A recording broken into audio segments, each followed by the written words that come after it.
자, 여러분 안녕하세요. 오늘도 좋은 아침입니다. 이렇게 아침에 출근을 하면서 드라이빙 스토리 가끔씩 제가 카메라 이쪽에 두고 가끔씩 이렇게 차에서 이야기하는데 어쩔 때 보면 되게 쑥스럽고 그렇습니다. 그래도 이렇게 하나씩 남겨놓으니까 옛날 기억도 새록새록 나고, 그리고 또 조회수도 높아지고, 그래서 더 좋은 이야기를, 또 기억에 남을 수 있는 그런 이야기를 해야겠다, 이런 생각을 한번 했거든요. 오늘은 그래서 여러분에게 무슨 이야기를 들려드릴까 생각하다가 1995년 제가 유학을 모스크바로 떠났잖아요. 그 모스크바에서의 어떤 그 에피소드들, 그런 거가 되게 많았어요. 그래서 제가 다음 카페를 운영할 때 그때 회원수가 1000명 넘었었는데, 그때 요즘은 다음을 안 하니까 제가 거의 관리 안 하거든요. 근데 그때 이야기를 연재했던 그 스토리들이 되게 많아요. 러시아에서의 그 유학 수기 해가지고 굉장히 깜짝 놀랐던 그런 이야기들, 그 다음에 우리랑 다른 이야기들, 그 다음에 그때는 페레스트로이카 그 개방이 되면서 얼마 안 돼서 정말 러시아 사람들이 정말 지금 같지 않았어요. 지금은 러시아가 우리의 굉장히 우호국이잖아요. 굉장히 우방이고. 그런데 그때 당시에는 뭐 북한 사람들도 왔다 갔다 했고, 남한 사람들에 대해서 별로 알지도 못했고, 유즈노이 까리가 어딘지, 뭐 남한이 어딘지, 북한은 좀 알더라고요. 그래서 전혀 알지 못하더라고요. 그래서 그런 시대에 제가 겪었던 일을 잠깐 이야기를 해보려고 합니다. 긴 시간은 아니지만, 일단 제가 1995년 6월달에 김포공항을 통해서 이제 모스크바로 가는 비행기를 탔습니다. 그 당시에는 대한항공은 없었던 것 같은데, 제가 러시아 비행기를 탔던 것 같아요. 근데 러시아 비행기가 황당했던 건 뭐냐면은 그 제털이 있죠. 제털이가 그 자리마다 다 있어요. 제털이가. 그리고 사람들이 다 담배를 피워요. 거기서 완전히 무슨 너구리 잡는 그런 상황이었는데, 이야, 대단하더라고요. 그리고 스튜어디스 하면 우리는 어떤 이미지예요? 스튜어디스 그러면은 굉장히 상냥하고 이쁘고 젊고 그런 이미지잖아요. 할머니 스튜어디스들이 그냥 음식도 툭툭 그냥 던지듯이 툭툭 그냥 이렇게 주고, 되게 불친절하고, 우리가 생각하는 그 플라이트 어텐던트랑은 조금 틀렸어요. 그리고 그렇게 도착을 딱 했어요. 딱 했는데 쉐르메츠에보 드바로 저희가 그 도착했어야 되는데, 갑자기 무슨 뭐 이상한 러시아 말이 막 나오더니 삥삥 돌아요. 그러더니 도마지더바라고 그 국내선 그 내리는 그런 이상한 그 터미널 같은 데다가 저를 떨궈줬어요. 저랑 같이 갔던 일행들이 2명 있었는데, 그래서 총 3명의 이제 유학생들이 이제 내린 거죠. 이제 그래서 저희를 마중 나오신 분들이 완전 당황해가지고 또 거기서 차를 빌려 타고 또 거기까지 이게 1시간 달려오신 거예요. 그 황당한 일이 있더라고요. 그러니까 날씨가 궂은 날씨여서 비가 오고, 그래서 아마 거기다 세워주신 것 같아요.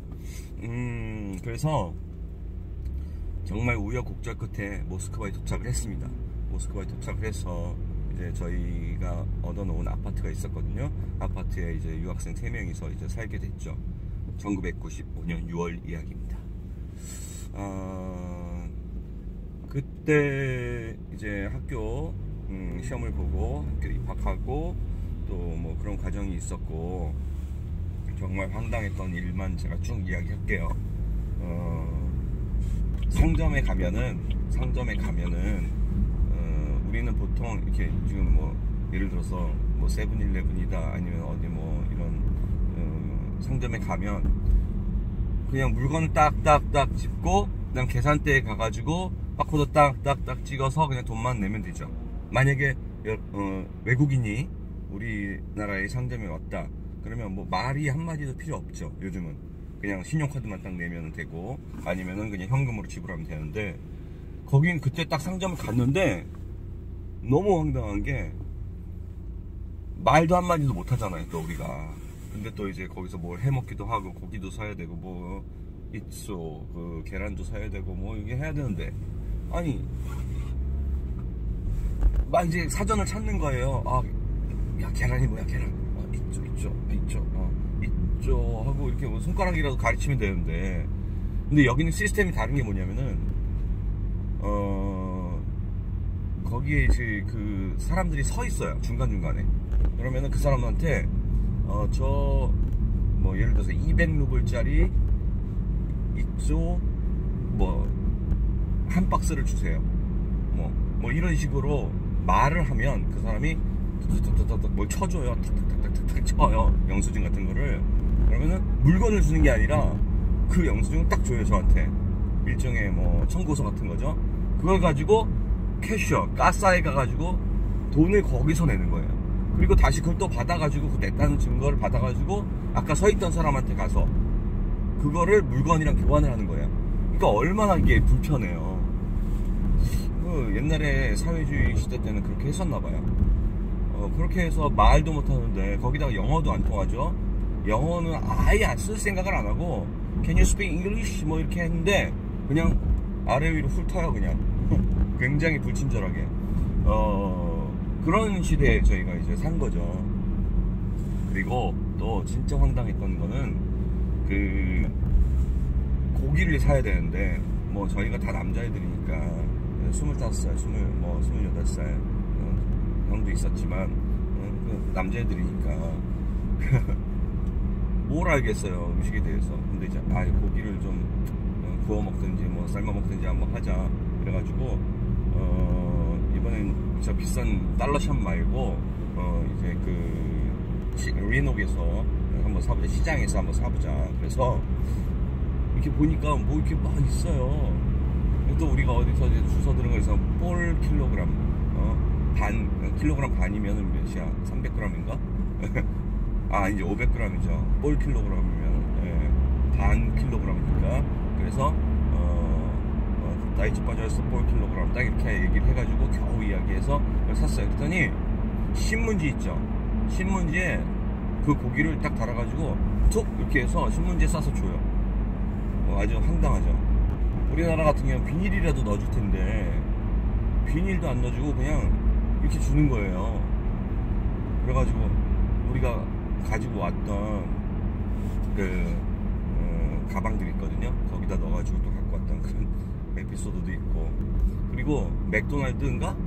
네, 갔는데 여러분 케찹은 맥도날드 정말 몇십 년 동안 우리나라에서 케찹을 돈 주고 사신 적이 있으신가요? 케찹을 돈 주고 팔아요. 돈 받고 팔아요. 그리고 그 다농에 갔어요. 다농 아시죠? 여러분 그 요구르트 파는데 다농. 거기 갔더니 그 다농 떠먹는 그거 있죠. 그거를 돈 받고 팔아요. 야, 그래서 요구르트는 따로 돈을 내고 그 떠먹는 그 플라스틱 숟갈 그거 일회용을 또 따로 돈 주고 사고. 이게 되게 이상하죠? 그런 시스템에서 살았고. 그리고 뭐 그건 아마 여러분들 기억하실 거예요. 맥도날드가 처음에 이제 모스크바에 생겼을 때 그 공원이 있어요. 그 앞에 공원이 있는데 점심시간에 맥도날드 그 먹기 위해서 사람들이 줄을 막 굉장히 막 길게 섰던 그래가지고 공원을 한 바퀴 돌았던 그런 사진도 보셨을 거예요. 실제 이제 점심시간에 그래요. 점심시간은 한정돼 있고 맥도날드는 이제 막 인기 있고 그러니까. 그래서 거의 우리는 맥도날드 가면은 그걸 주식으로 안 먹고 간식으로 먹잖아요. 근데 거의 주식으로 먹는 이유가, 걔네들은 주식으로 먹는 이유가 그거더라고요. 걔네 점심을 대충 먹어요. 그냥 빵 한 조각 먹고 차 한 잔 마시고 그걸 끝이에요. 그러니까 우리처럼 점심 때 나가서 뭐 김치찌개 뭐 보글보글 끓여가지고 먹고 뭐 고기 구워 먹고 뭐 아니면은 뭐 비빔밥 뭐 이런 종류들 되게 많잖아요. 우리나라처럼 정말 음식 많은 데가 없죠. 예, 그래서 그런 종류를 막 점심도. 근데 저는 우리나라도 좀 본받아야 될, 그들과 좀 같이 좀 본받아야 될 그런 것들이 뭘까 생각을 한번 해봤는데, 점심을 너무 과하게 먹을 필요가 없을 것 같아요. 아침들 보통 8시, 9시 이렇게 드시지 않나요? 물론 이제 뭐 학생들이나 그다음에 9시까지 출근해야 되시는 분들은 7시, 6시에 드시는 분들도 계시겠죠. 예. 그런데 점심 같은 경우는 너무 12시에 점심시간이니까 회사 나가시는 분들은 뭐 꺼지지도 않았는데, 배가 꺼지지도 않았는데, 소화도 안 됐는데 벌써 점심을 그렇게 막 과하게 먹으면 위장이 안 좋을 것 같아요. 건강에도 안 좋고 좀 낭비라는 생각도 들고, 우리나라 문화니까 뭐 그냥 개인적인 생각입니다.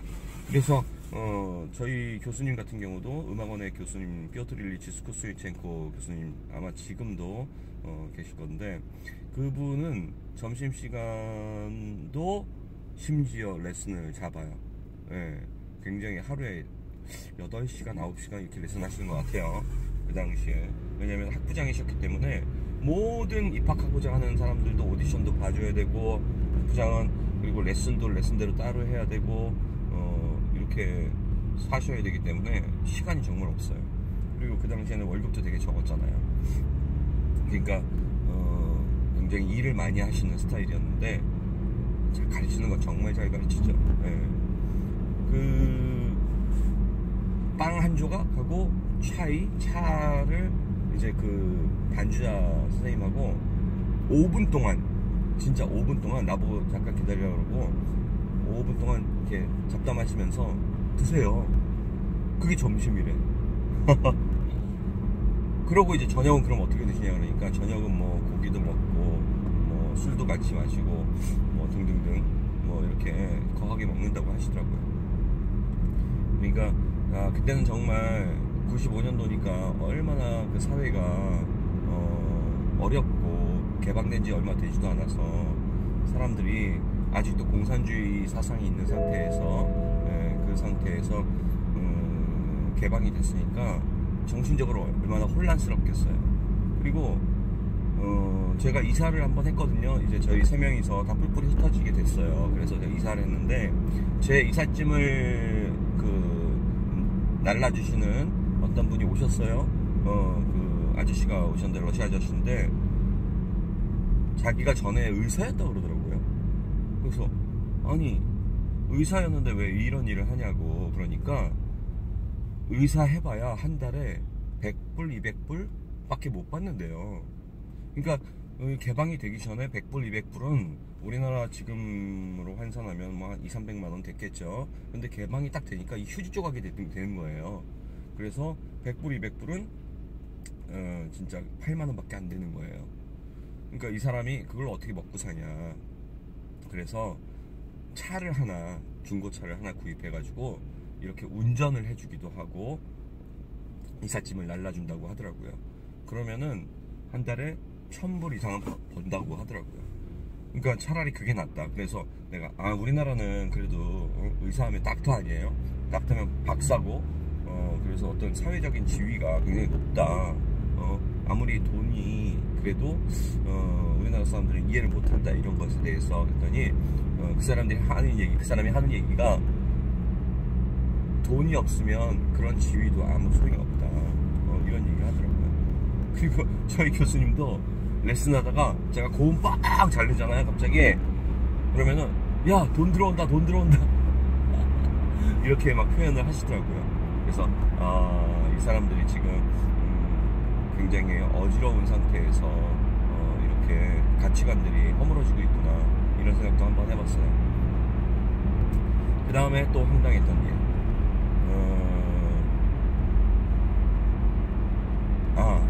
이제 뭐 아까도 잠깐 말씀드렸지만, 그 고기 살 때 그냥 신문지에 싸서 줬다 그랬잖아요.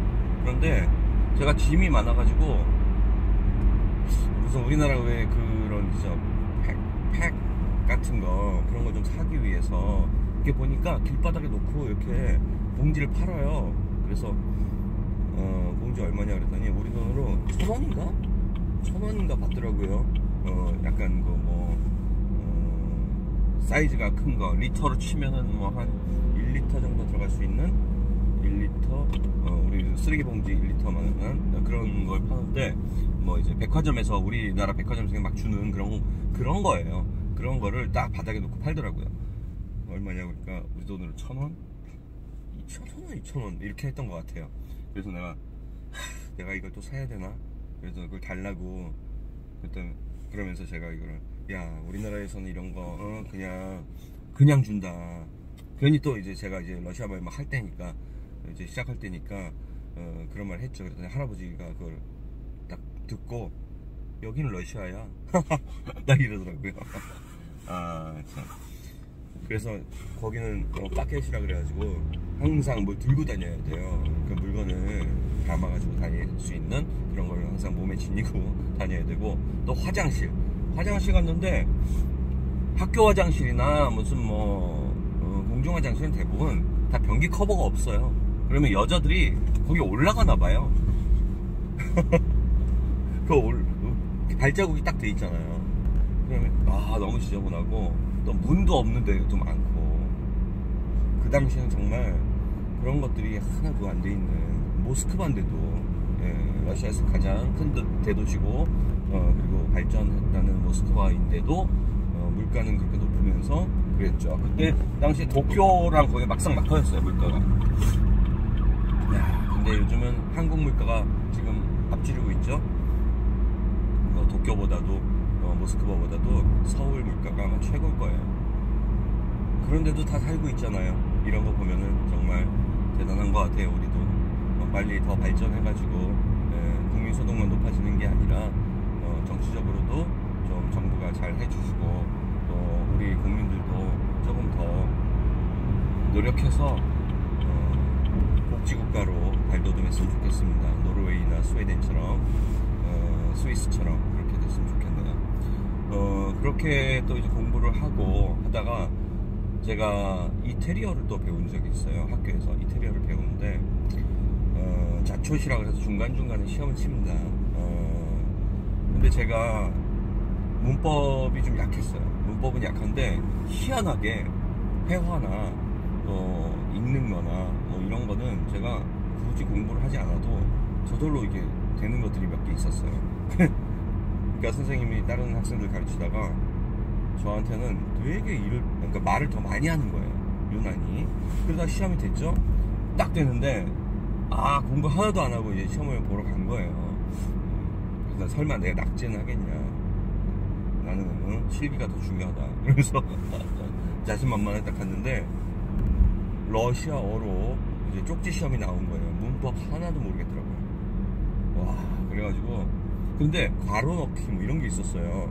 그 다음에 무슨 단어 쓰기 이런 거 있었고, 그 다음에 선생님이랑 토킹하는 거 있었어요. 다이얼로그를 하는데 거기서는 다 맞았어요. 그런데 문법을 하나도 못 썼으니까 빵점이잖아요. 그래가지고 보니까 비율을 보니까 6대4예요. 말하고 그 다음에 그 괄호 넣기 하는 거가 6, 그 다음에 문법이 4. 그러면 저는 최소 60점 맞은 거죠. 근데 교수님도 되게 젊었어요. 저보다 조금 나이가 조금 많았나? 여자분인데 마샤, 이름도 생각난다. 마샤가 넌 낙제라는 거야. 다른 애들 통과, 너는 낙제. 그래서 다시 또 들어야 다음에. 그래서 제가 그랬죠. 무슨 소리야, 우리나라에서는 60점 넘으면 좋은 성적은 아니지만 통과를 해준다. 너는 나를 통과시켜야 된다. 이거는 말이 안 된다. 그래서 너는 문법을 하나도 못 맞췄다 이거.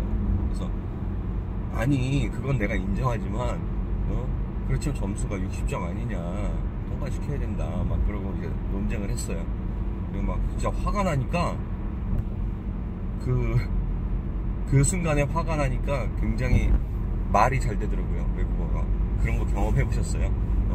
외국에서 화가 나면 말이 잘 돼요. 경찰이랑 싸울 때도 말이 막 터져요. 막 물론 한국말도 가끔씩 섞이긴 하지만 흥분하면은. 그래서 그 마샤가 알았다고. 그러면은 통과시켜 주겠다고. 그래서 저는 그때 딱 느꼈어요. 아, 러시아 사람들이 강하게 나가니까 이거 들어주는구나 라는 거 그때 알았어요. 이게 아마 그 공산주의 시절에 겪었던 어떤 그런 것들 문화 속에서 형성이 됐던 그런 성격들일 수도 있는데, 한국 사람들이 나 그리고 하라시오 이러고 그냥 예스 하면서 이렇게 하니까 아주 그냥 깔보고, 동양 사람들이랑 굉장히 깔보고 좀 그런 게 있었어요. 그래가지고 저는 막 쏴댔죠. 그러면은 사람들이 알았다고, 미안하다고 막 이렇게 그냥 수그리고 그런 시절이었어요. 요즘 최근에 제가 모스크바 갔었는데 천국이에요, 천국. 한국보다 훨씬 살기 좋아요. 정말 모스크바에 살고 싶어요. 정말 이럴 때는, 한국에서 별로 안 좋은 일 많이 생길 때는 모스크바에서 살고 싶다는 생각이 가끔씩 듭니다. 그냥 불렸지나 하고, 거기에 그 파르크 그 공원이 되게 많거든요.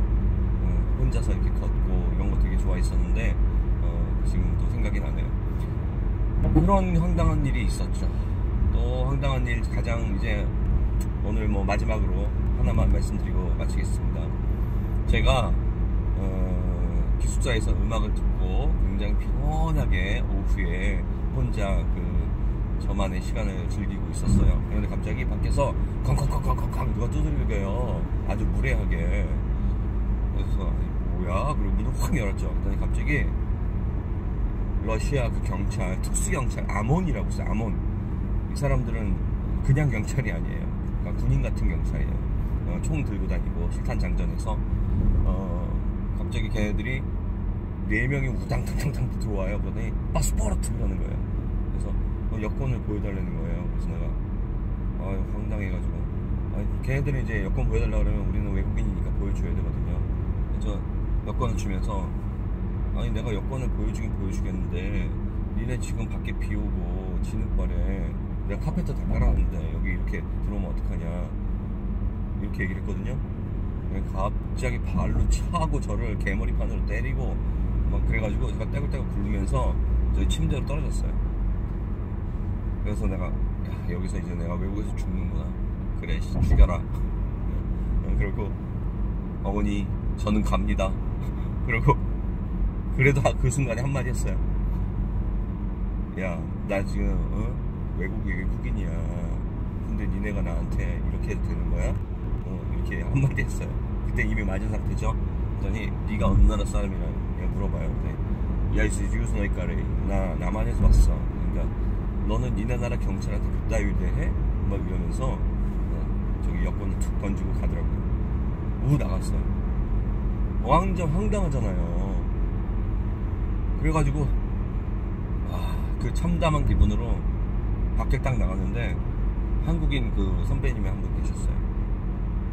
그분이 그 담배 피면서 있더라고요. 그래서 그 상황을 다 안다는 거 아니에요. 그래서 형, 나 지금 쟤네들한테 맞았다고. 그러니까 거기 나한테 피드백이 오는 게 뭐냐면, 그러게 왜 개겨? 그러게 왜 개겨? 이러는 거예요. 지금 그게 30년 넘었는데 아직도 기억이 나네. 정말 지금은 한국 애들 들어와가지고 다들 잘 지내지만 그때는 정말 사람 같지 않더라고요. 그래가지고 교회에서 이제 그런 얘기를 했죠. 왜냐면은 서울 스마트 파운드 있었고 LG, 삼성 이런 직원들도 있었고, 그랬더니 이제 그 서울신문 특파원, 유민 특파원이었어요.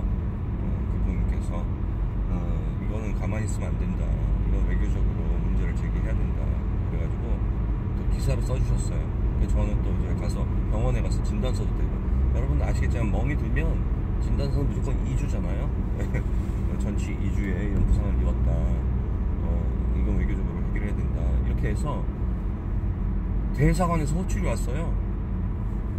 안기부 사람들이 대사관 쪽으로 와서 이 보도를 듣고 이제 저를 미팅을 하기 위해서 대사관을 좀 호출했어요. 그래가지고 갔죠. 갔더니 마음고생이 심하죠. 그러면서 저는 그때 26살이었나 5살 유학생이었으니까 그분 공사도 있고 그때는 그 안기부 사람들도 있었어요. 그러면서 자기들도 이렇게 러시아 경찰이랑 맞닥뜨리면 외교관 그 번호판인데도 이렇게 교통경찰인데도 다 그 실탄 장전된 그 총을 가지고 있거든요. 얘네들이 지나가다가 딱 외국인 채다 그러면 딱 불러요. 이렇게 불러요. 근데 이 공사분이 이렇게 가다가 이렇게 오라 그러는 걸 못 본 거예요. 근데 이렇게 무심코 뒤를 봤는데 이렇게 오라고 하는 거예요. 그걸 봤대요. 그래가지고 자기가 백기어를 넣고 후진으로 쫙 갔다는. 그러면서 여권 보여주고 자기 외교관이다 얘기하고 무조건 스파시바 감사합니다 하라쇼 이러고 굽신굽신 하고 다닌다고. 이게 우리나라의 국격이라고 이런 얘기를 하셨어요. 그러면서 어쨌든 이 문제가 지금 보도가 됐고 그래서 안기부 쪽에서 지금 이야기 하고 있다. 그래서 외교적으로 정식으로 항의할 생각이다. 그리고 저는 이제 그분이 주신 그 한국에서 가져온 고추 뭐 이런 상추 이런 거를 주시더라고요. 그래서 그거 받아서 집에 와서 맛있게 먹었죠. 그런데 한 일주일 지났나? 갑자기 블라디보스톡 영사 살인 사건이 난 거예요. 아마 이거 기억하시는 분 계실 거예요. 블라디보스톡 영사 살인 사건 하면은 치면 나와요. 블라디보스톡에 있는 한국 영사가 북한 사람들에 의해서 살해가 됐다 이런 보도예요. 그래서 안기부들이 저를 조사하다가 그쪽으로 다 갔어요. 그래가지고 저는 완전히 낙동강 오리알이 된 거죠. 그냥 덮였어요 그렇게. 그래서 정말 외국에서는 우리가 이렇게 힘이 없구나. 뭐 저보다 뭐 더 한 일 겪으신 분들도 많이 있어요. 그 당시에 모스크바에서 뭐 벽을 뚫고 도둑놈들이 여자 그 유학생 묶어놓고 다 가져갔다고 뭐 그런 얘기도 있었고 어려운 시절이 있었죠. 요즘은 있을 수 없는 일이지만 정말 그 당시 그렇게 하면서 그들의 예술을 배우겠다고 그렇게 유학을 했다. 그런 기억이 있네요. 그래서 그렇게 어려운 유학을 하면서 우리는 왜 음악을 해야 되는가에 대해서 지난번에 같이 방송 잠깐 했던 최영준, 발도 최영준 선생하고도 깊이 고민하고 그 당시에 어린 것들이 요즘도 한국에 와서 이렇게 당신의 엄마를 또 만나서 그런 이야기를 하면서 좋은 음악회, 좋은 성악가가 되기 위해서 굉장히 노력을 하고 있습니다. 여러분 좋은 음악회, 좋은 노래 많이 들려드릴게요. 계속 응원해주세요. 오늘 감사합니다.